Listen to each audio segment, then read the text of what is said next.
Guys, good morning. Dito na naman tayo ngayon guys, kasi kailangan natin itong tapusin itong laya. Actually ngayon pang apat na araw na nagawa to, kasi kung sa marunong gumawa nito abutin lang ng 2 araw, kasi natagalan tayo kasi pagka mali yung pagkatahi ko binabaklas natin para ulit-ulitin kasi nga hindi pa tayo marunong. Pero hopefully itong araw na to magamit na to bukas. Pero bukas magpa-practice pa lang tayo. Abangan nyo yung susunod namin na video sa pag-practice, kasi pagkatapos ng practice doon na tayo sa totohanan. Makakuha tayo ng pang-ulam kahit papano, makabinta tayo kung marami-rami. Ito nga kasi yung ginamit ko na investing kabilya lang muna, rebar. Wala pa tayo pambili, kaya huwag niyong kalimutan mag-like and share para mapaganda natin to.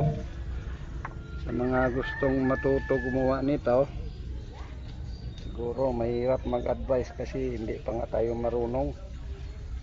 Kung sa mga marunong dyan, paki-comment na lang kung ano mas maganda gawin para mas mapaganda yung trabaho natin. Actually hindi pa natin alam to kung kukuha ng isda kasi hindi tayo marunong Pero ito, pagkatapos nito, sabi daw nila lalagyan ng bulsa daw to.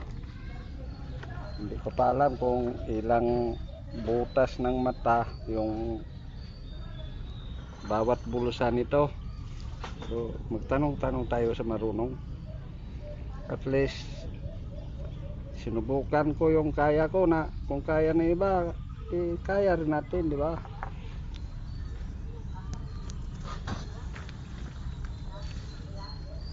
Tatapos na rin to mamaya guys, kasi ito 600 na mata to sa dulo. Yung una doon na dugtong 75 na mata. Idugtong mo yung bawat mata 1:2, nagiging 150. Tapos dugtong ka naman ulit, magiging 300. Bali 4 na dugtong to guys, 300 na mata.